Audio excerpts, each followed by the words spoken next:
မင်္ဂလာပါရှင် Simple Daily Life Channel မှာပြန်လည်ကြိုဆိုပါရရှင်မိတ်ဆွေများအားလုံးကိုစိတ်နှစ်ပါးကျန်းမာချမ်းသာပါစေလို့မေတ္တာပို့ပါတယ်ရှင်ဘေးအန္တရာယ်ပေါင်းမှကင်းဝေးပါစေလို့လည်းအလေးနဲ့ဆန္ဒပြုပါတယ်ဒီနေ့တော့ဆရာမောင်သားချိုရဲ့ဆောင်းပါးလေးတစ်ပုဒ်ကိုဖတ်ပြခြင်းပါတယ်ရှင်ဆောင်းပါးလေးရဲ့နာမည်ကပေါင်မုံကိုထောပတ်တုတ်ထားတဲ့ဘက်ကအမြဲတမ်းတဲ့နားထောင်ကြည့်ပါဦးနော်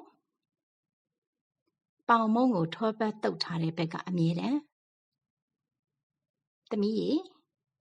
ဟိုးလွန်ခဲ့တဲ့ຫນွေဦးတုန်းကဖြင့်ဖေဖေတယောက်ဇလွန်ဆိုတဲ့မျိုးပေါက်စလေးတစ်မျိုးရှိအောင်ရောက်သွားခဲ့သေးတယ်။သွားတော့ကတော့ကိုကြီးကိုတာကိစ္စလေးတစ်ခုလုပ်ဖို့အတွက်သွားခဲ့တာပါပဲ။ဒါပေမဲ့ဖေဖေလုပ်ရမယ့်ကိုကြီးကိုတာကိစ္စတွေကအစောကြီးပြီးနေတဲ့အတွက်အချိန်တော်တော်များများလေးရနေသေးတာကြောင့်ဇလွန်ဖျားကိုဝင်ဖူးဖြစ်တယ်လေ။ဇလွန်ဖျားဆိုတာကပြည်တော်ပြန်ဖျားရည်လို့ထင်ရှားပြီးဖြစ်တဲ့အတွက်သမီးကောင်းကောင်းသိပြီးသားဖျားတဆူပါပဲအဲ့ဒီနေ့ကဖေဖေဖျားဖူးပြီးလို့ဟင်းသရကိုပြန်မယ်လို့တော့ဇလွန်ဟင်းသရကားကိတ်ကနည်းနည်းကလေးလှမ်းနေတဲ့အတွက်ဖျားနဲ့မလှမ်းမကမ်းမှရှိတဲ့လမ်းဆောင်ကနေပဲလာတဲ့ကားကိုစောင့်စီဖို့ဆုံးဖြတ်လိုက်မိတယ်ဒီလမ်းဆောင်မှာကရန်ကုန်ကလာတဲ့ကားကိုတားဆီးစီဒနုပြူကလာတဲ့ကားကိုတားဆီးစီဇလွန်ဂိတ်ကနေထွက်လာတဲ့ကားကိုတားဆီးစီအဆင်ပြေတယ်လေဖေဖေလန်းဆောင်ကနေစောင့်လို့ခဏကြာတော့ဇလွန်ဂိတ်ကနေထွက်လာတဲ့ကားတစ်စီးရောက်လာပါတယ်။ဖေဖေကအဲ့ဒီကားနဲ့ပဲဟင်းသရကိုလိုက်ဖို့ဆုံးဖြတ်လိုက်ပြီးလှမ်းတားလိုက်မိတယ်ဆိုပါတော့သမီးရဲ့။ကားကလည်းရပ်ပေးပါရဲ့။ဖေဖေကလည်းတက်ခဲ့ပါရဲ့။အဲ့ဒီထဲမှာပဲသမီးကိုပြောပြခြင်းစရာအကြောင်းတွေကလည်းကားပေါ်မှာတွေ့လာခဲ့ရပြန်တာပါပဲသမီးရဲ့။ကားကတိုင်တာသမီးရဲ့ဘေးတန်းက2တန်းအလယ်တန်းက1တန်းဖေနိုင်ငုံပေါ်မှာဆေးဖြူလေးတွေနဲ့ကန့်ငါထားပြီးနံပါတ်ကလေးတွေထိုးထားတဲ့အတွက်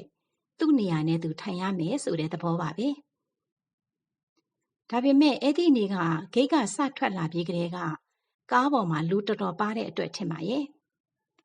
ခီးတဲ့တွေဟာသူ့နေရာကိုယ့်နေရာရဲလို့တော့မဟုတ်တော့ပါဘူးကျုံတဲ့နေရာမှာခက်ကျဲကျဲပဲထိုင်နေကြပါတယ်သမီးရေအဲ့ဒီနေ့ကဖေဖေကားပေါ်တက်ပြီးပေမဲ့ကားကတော်တော်နဲ့မထွက်ဘူးသမီးရဲ့ခရီးသည်စောင့်အောင်မှာတဲ့မနက်ကဂိတ်မှာကြိုတင်ပြီးလက်မှတ်လာဖြတ်သွားခဲ့တဲ့ဖျားဖူးတချို့ကလမ်းဆောင်ကစောင့်မှာလို့မှားထားခဲ့တယ်ဆိုလားသူတို့တွေပြည်တော်ပြန်ဖျားတဲ့ကထွက်လာကြမှာဆိုတဲ့စကားတန်တဲ့ကိုလည်းဖေဖေကြားလိုက်မိပါရဲ့အင်းဒီဖေဖေတို့ကစောင့်ကြရုံပဲပေါ့တိတ်တော့မစောင့်လိုက်ရဘူးသမီးရဲ့တအောက်လောက်ကြာရင်ပဲဖျားတဲ့ကနေပြေးထွက်လာကြတဲ့မိန်းမယောက်ျား10ယောက်ဝန်းကျင်လောက်ကိုလှမ်းတွေ့လိုက်ကြရတာပါပဲဇလွန်ကနေဟင်းသရကိုပါဖျားဖူးဆက်မဲ့ပုံရတဲ့မျက်နှာစိမ်းခီးသွားတယ်လေလက်ပံပင်ပေါ်မှာဇရက်ကျနေသလိုကြွက်ကြွက်ညမ်းနေတဲ့အတန်တွေနဲ့သူတို့တတိုက်ကားပေါ်ကိုတက်လာကြတဲ့အချိန်မှာဖေဖေအပါဝင်ခီးတဲ့4-5ယောက်ကဘေးတန်းမှာထိုင်လို့ကားရဲ့ဘယ်ဘက်အရက်လေးမျက်နှာနဲ့ပြောရင်အနောက်ဘက်အချမ်းမှာပေါ့ကြည့်ရတာကသူတို့တွေကြိုးဝယ်ထားတယ်ဆိုတဲ့နေရာကလည်းဖေဖေတို့တွေထိုင်းနေကြတဲ့ဘေးတန်းပဲဖြစ်ပုံရပါတယ်ဒါကြောင့်လဲတဒန်းလုံးလွတ်နေတဲ့အလဲတန်းမှာသူတို့အားလုံးလိုလိုအလွယ်တကူဝင်ထိုင်လိုက်ကြပြီးတာနဲ့ခေါင်းဆောင်သူဖြစ်ဟန်တူတဲ့မိန်းမခက်လက်လက်တယောက်ကမကြင်မနှက်စကားဆိုတော့တယ်သမီးရေကျမတို့ကခုနဘက်1ကနေ7နှစ်ထိကြိုးဝယ်ထားတာလေကိုနေရာကိုထိုင်ကြမှာပေါ့။အော်သူပြောတဲ့ခုနဘက်1ကနေ7နှစ်ဆိုတာကဖေဖေတို့4-5-6ယောက်ထိုင်နေခဲ့ကြတဲ့ဘဲဘက်ပေးတမ်းပဲလေ။ဒီတော့လဲအားလုံးကအားတုံအားနာနဲ့အလဲတန်းကိုရွှေ့ထိုင်ဖို့ဟန်ရေးပြင်လိုက်ကြတာပေါ့။ဒါပေမဲ့သမီးရဲ့အဲ့ဒီမိန်းမခက်လက်လက်ကဖြင့်ပေါင်မုံကိုဘဲဘက်မှာထောပတ်တုတ်ထားတယ်လဲဆိုတာကိုအလွယ်တကူနဲ့သိစွမ်းနိုင်တဲ့အမျိုးသမီးတယောက်ဆိုတာဖေဖေအကဲဖမ်းလိုက်မိပါတယ်ဘေးတန်းကကိုယ်ခုံမှာကိုမထိုင်ရပဲအလဲမှာဝင်ထိုင်လိုက်ရလို့မကြင်မနှက်ဖြစ်သွားတဲ့သူ့မျက်နှာဟာခဏအတွင်းမှာဖြတ်ခနဲပြောင်းသွားတယ်လေမျက်နှာသာမကသူ့အတ္တကပါဖြတ်ခနဲနေရာပြောင်းသွားခဲ့ပါရဲ့ရပါတယ်လေထိုင်မှာကျမပြောပြတာပါအလဲကုံမှာပဲထိုင်လိုက်ကြပါမယ်တဲ့။အော်သမီးရဲ့ကလေးလေးတွေမှမဟုတ်ကြတာပဲကွယ်။သူဘာကြောင့်အလဲတန်းကိုပဲရုတ်တရက်ရွေးလိုက်တယ်ဆိုတော့ဖေဖေရိပ်မိတာပေါ့။ဖေ ဖေတို့ဟာသာအမှုမထားကြတာလေဒီတော့ကနေတော်တော်ဆောင်းသွားခဲ့ပေမဲ့ကြနေဖြစ်လို့ဖေတို့ပဲအချမ်းမှာကပူတင်းတလောက်ပူတော့သမီးရဲ့လောကကိုအယိုးရောအသားရောဝါစားထားမှုတဲ့ဟန်မျိုးရတဲ့အဲ့ဒီအမျိုးသမီးကသူ့လူတွေသူကြည့်ပြီးမျက်နှာရိပ်မျက်နှာခဲနဲ့ဟွန်းအလဲမှာပဲထိုင်ကြဆိုတဲ့စကားကိုမျက်လုံးနဲ့ဝိတ်ပြောလိုက်ပုံကိုသမီးကိုဖေပြချင်စမ်းလာတယ်သမီးရဲ့ပြောရရင်သမီးရဲ့ဖေတို့ကားဟာဒီလိုနဲ့ပဲဆွတ်ထွက်လာခဲ့ကြတယ်ဆိုတော့လေဖေတို့ကလည်းဘေးတန်းမှာထိုင်လို့သူတို့တွေကလည်းအလဲတန်းမှာထိုင်လို့ကြနေကလည်းဖေတို့ဘေးတန်းကလူတွေအပေါ်အတန်အသင့်ထိုးကြလို့ဖေအခုနအမျိုးသမီးကိုကြည့်ရတာသူတို့ဝယ်ထားခဲ့တဲ့ဘေးတန်းမှာသူတို့မထိုင်လဲရတာကိုပဲကံကောင်းလေစွာလို့သဘောရနေတဲ့ပုံမှာဒါပေမဲ့သမီးရဲ့သူတို့စိတ်ကြိုက်ရွေးချယ်ထားခဲ့တဲ့အလဲတန်းကလည်းအနာလွတ်အပြစ်လွတ်ကြီးတော့လည်းမဟုတ်လာပါဘူးအမိုးကနည်းနည်းနှိမ့်နေတယ်လေလမ်းကလမ်းချမ်းဆိုတော့ကားခုန်သွားတဲ့အခါအဲ့ဒီအလဲတန်းကလူတွေဖို့ခေါင်းနဲ့အမိုးနဲ့စောင့်ချင်းရဲ့ပါအထူးသဖြင့်ကအဲ့ဒီအုပ်စုရဲ့မူဝါဒရေးရာတာဝန်ခံဖြစ်ဟန်တူသူခက်လက်လက်အမျိုးသမီးကအလဲတန်းရဲ့အရှိဆုံးမှာဆိုတော့ခေါင်မိုးမှာတတ်ထားတဲ့မီးလုံးနဲ့သူ့ခေါင်းနဲ့မလွတ်လှဘူးခေါင်းငုံထားရတယ်လေဒါကိုထိုင်ပြီးခဏလောက်နေတော့မှသူကတတိပြုမိသွားပုံရပါတယ်တတိပြုမိသွားပြန်တော့လေသူ့မျက်နှာကရှုံတွလို့အလဲတန်းကိုရွေးထိုင်လိုက်တာတော့မှားပါပြီဆိုတဲ့အဓိပ္ပာယ်မျိုးကချက်ချင်းပြောင်းသွားပြန်ပါလေရောသမီးရေဒီလိုနဲ့ပဲသွားနေခဲ့ကြရင်ကလမ်းတဝက်လောက်ရောက်တော့ကားဘိန်းပေါက်တော့တာပါပဲကားဘိန်းကိုလဲလို့တက်လို့ပြီးတော့ညနေကလည်းအတော်ဆောင်းသွားခဲ့ပြီလေကြနေကလည်းအေးသွားခဲ့ပြီပေါ့ကားဘိန်းလဲနေတော့ဟိုအုပ်စုကိုလှမ်းကြည့်လိုက်တော့အော်ရီရှာဘရောင်းပင်ဘူးလေးအရင်မှာဆူတိုးနဲ့ထုံးစံအတိုင်းပေါ့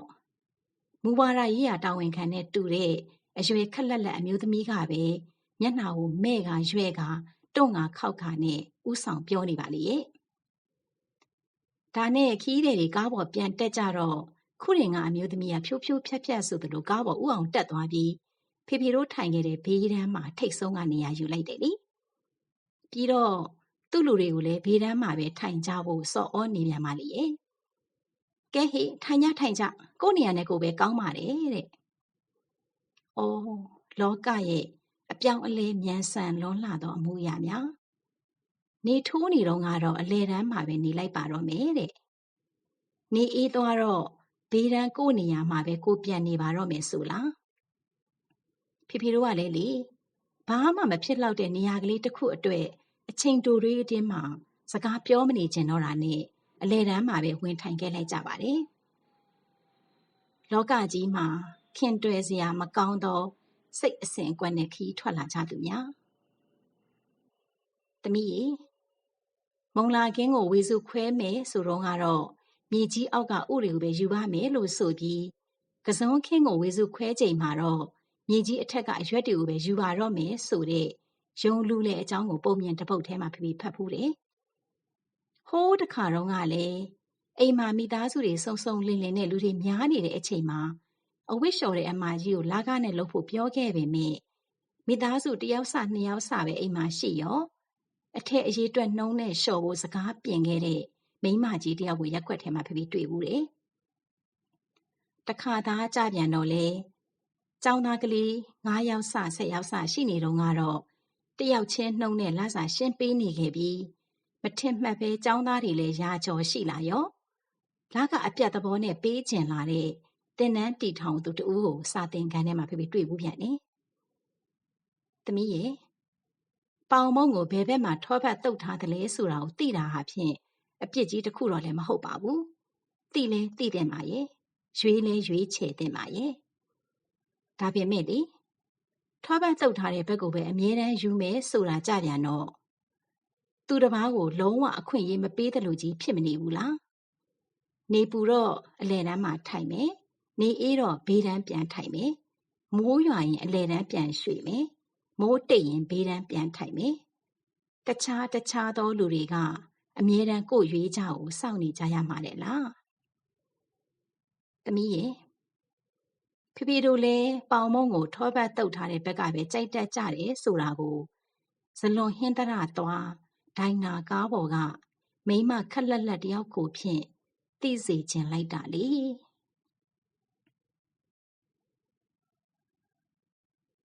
အဆုံးထိနားထောင်ပေးတဲ့အတွက်ကျေးဇူးတင်ပါတယ်ရှင်ကျမရဲ့မိတ်ဆွေများအားလုံးတာယာချမ်းမြေ့တဲ့နေ့လေးတစ်နေ့ကိုပိုင်ဆိုင်နိုင်ကြပါစေရှင်